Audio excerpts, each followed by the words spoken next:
Assalamualaikum warahmatullahi wabarakatuh. Selamat datang kembali di channel Ronji TV.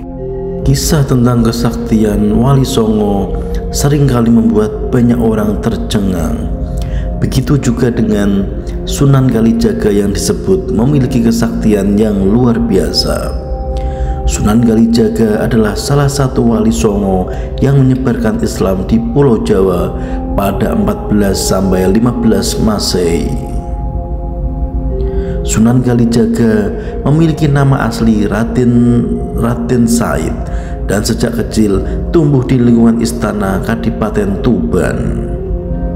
Sunan Kalijaga telah banyak mendalami ilmu-ilmu Islam dari para ulama. Hal ini karena ajaran bapaknya yang seorang adipati beragama Islam. Sunan Kalijaga juga mendalami adat istiadat Jawa hingga membawanya ahli dalam bidang kesenian seperti bermain gamelan, melakonkan wayang, membuat kidung, hingga ahli dalam seni tari. Tidak hanya itu, Sunan Kalijaga diketahui merupakan tokoh yang merancang Masjid Agung Cirebon dan Masjid Agung Demak. Lalu, apa saja kesaktian yang konon dimiliki Sunan Kalijaga? Simak ulasannya berikut ini. Salah satu kesaktian yang dimiliki Sunan Kalijaga yaitu tidak mempan dibakar api. Dikisahkan Sunan Kalijaga tidak mempan dibakar api. Ketika beliau di Cirebon, ia menyamar menjadi santri tua bernama Kiai Marbot. Saat itu dia disuruh untuk menjadi imam sholat Jumat, namun ia malah terdiam seperti patung. Karena tingkahnya yang dianggap menistakan agama, Penambahan Ratu menghukum Kiai Marbot dengan melemparkannya di atas bara api besar. Namun ternyata tubuh Sunan Kalijaga tidak mempan dibakar. Saat ditelusuri, santri tua itu adalah jelmaan Sunan Kalijaga. Sebagai seorang wali, Sunan Kalijaga mempunyai kelebihan atau karomah melalui tongkatnya. Konon dengan kesaktiannya dan karomahnya, Sunan Kalijaga bisa memunculkan api abadi Merapen. Mendengar nama api abadi Merapen, tentunya orang akan langsung berpikir mengenai sumber api yang tak pernah padam yang terletak di desa Manggarmas, kecamatan Godong, Kabupaten Grobogan, Jawa Tengah. Api abadi dari Merapen merupakan fenomena geologi alam berupa keluarnya gas alam dari dalam tanah yang tersulut sehingga menciptakan api yang tidak pernah padam walaupun turun hujan sekalipun. Banyak peristiwa besar mengambil api dari komplek api abadi Merapen sebagai sumber obornya. Yang pertama adalah Pesta Olahraga Internasional Ganevo I pada 1 November 1963. Lalu abadi ini kerap digunakan dalam pekan olahraga nasional, termasuk yang baru-baru ini. Api abadi dari Merapen juga digunakan untuk obor upacara Hari Raya Waisak. Fenomena api abadi Merapen konon terbentuk berkat karomah yang dimiliki salah satu anggota Wali Songo, yaitu Sunan Kalijaga. Asal mula api abadi Merapen kisahnya dimulai saat baru berdirinya Kerajaan Demak yang didirikan Raden Patah usai runtuhnya Kerajaan Majapahit pada tahun 1525 Masehi. Kemudian Sunan Kalijaga sebagai salah satu ulama besar saat itu ditugaskan untuk membawa beberapa pusaka peninggalan Majapahit dan dari wilayah Jawa Timur ke Demak, sebagian ibu kota pemerintahan yang baru. Pada saat itu, Raden Patah atas saran para wali songo berniat untuk membangun sebuah masjid agung di ibu kota negara. Lalu berangkatlah rombongan Sunan Kalijaga dari Demak. Setelah sampai di desa Manggar Mas Grobogan, mereka merasa sangat letih. Kemudian rombongan itu beristirahat. Karena tidak ada air untuk minum, maka Sunan Kalijaga berdoa kepada Allah Subhanahu wa Ta'ala agar diberi air untuk minum para pengikutnya. Kemudian tongkatnya ditancapkannya ke tanah, lalu cabutnya kembali. Tetapi yang keluar bukan air, namun api yang tidak pernah padam, api abadi. Sejak itulah tempat itu disebut Merapen. Kemudian di tempat lain dilakukan hal yang sama dan keluarlah pancuran air yang jernih yang dapat diminum. Akhirnya tempat air tersebut dinamakan Sendang Duduk. Demikian rombongan itu lalu meminum dari sendang tersebut.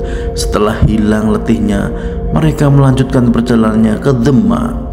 Sesampainya di Demak, barang-barangnya yang dibawa diteliti. Ternyata ada yang ketinggalan di Merapen berupa sebuah ombak atau disebut alis tiang. Namun Sunan Kalijaga menyatakan ombak itu tidak perlu diambil sebab nantinya akan banyak gunanya. Batu ombak itu kemudian dikenal dengan sebutan Watu Bobot. Suatu ketika tempat tersebut digunakan oleh Jagasupa untuk membuat keris pusaka atas perintah Sunan Kalijaga. Jagasupa adalah putra Tumenggung Empu Supotrio, seorang wedana Bupati Empu, tukang membuat alat perang dari besi kerajaan Majapahit. Pada waktu itu, Jagasupa sendiri telah menjabat sebagai jajaran Empu walaupun dia abdi Majapahit, tetapi dia telah belajar agama Islam pada Sunan Kalijaga. Di tempat ini, Jagasupa atau Empu Supa membuat keris yang diberi nama keris Kiai Songlat atau Kiai Selamet. Uniknya, keris ini dibuat tidak menggunakan alat pemukul palu, tapi ditekan-tekan dengan jarinya. Sedangkan untuk memanaskan besinya dan pembakaran digunakan api abadi Merapen. Watu Bobot digunakan sebagai landasannya, sedang air sendang juga digunakan sebagai penyepuhnya. Aneh, air yang tadinya jernih setelah dipakai untuk menyepuh keris berubah warna menjadi kuning kecoklat-coklatan sampai sekarang. Konon air Sendang Duduk ini dapat dipergunakan untuk mengobati penyakit kulit, serta batu bobot yang konon apabila seseorang dapat mengangkatnya, maka yang mengangkat tersebut akan mendapatkan keinginannya. Pada waktu Sultan Trenggono memerintah kerajaan Demak, Merapen mendapat perhatian karena sebagai tempat pembuatan pusaka kerajaan. Peninggalan Sunan Kalijaga tersebut diberikan sebagai tanah perdikan kepada Ki Demang Sinotirono. Kemudian perawatan Merapen dilanjutkan keturunannya hingga saat ini. Benarkah Sunan Kalijaga bersemedi di pinggir sungai untuk tunggui tongkat? Dalam beberapa sumber menyebutkan jika Sunan Kalijaga pernah bersemedi selama 3 tahun dan menjaga tongkat. Bahkan nama Sunan Kalijaga sendiri diambil dari karena bersemedi di pinggir kali. Apakah benar seperti itu? Simak kisahnya berikut ini. Kisah perjalanan Wali Songo di masa lampau dapat menjadi pelajaran masa kini. Sunan Kalijaga yang termasuk Wali Songo memiliki kisah-kisah menarik dan inspiratif.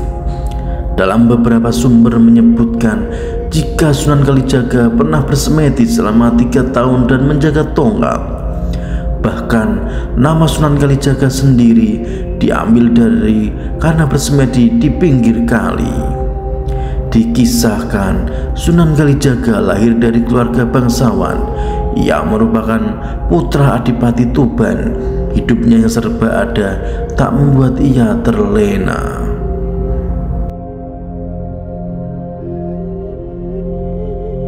Kisah semedi Sunan Kalijaga dianggap lemah.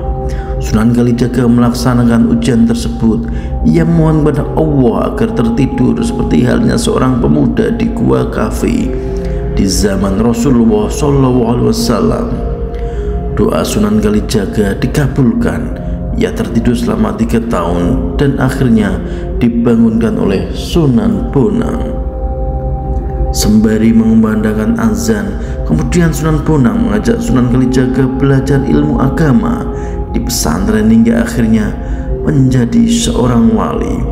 Namun ternyata sumber lain menyebutkan jika kisah tentang Sunan Kalijaga yang bersemedi dan menjaga tongkat Sunan Bonang di pinggir kali selama 3 tahun dianggap lemah. Jika benar bertapa di pinggir kali, harusnya disebut jaga kali, sebagaimana jaga satru, jaga baya, dan seterusnya. Jadi bertapa di pinggir kali agaknya tafsir itu lemah, hanya terlanjur dikenal luas saja. Terlepas dari itu, Sunan Kalijaga telah mengajarkan banyak hal tentang Islam, khususnya kepada masyarakat Jawa. Metode dakwahnya yang menjaga kearifan lokal membuat ajaran Islam mudah dipahami oleh masyarakat. Wallahu a'lam bishawab. Kebenaran hanya milik Allah Subhanahu wa Ta'ala. Sampai ketemu di video selanjutnya. Jangan lupa like, komen, dan subscribe channel Ronji TV. Wassalamualaikum warahmatullahi wabarakatuh.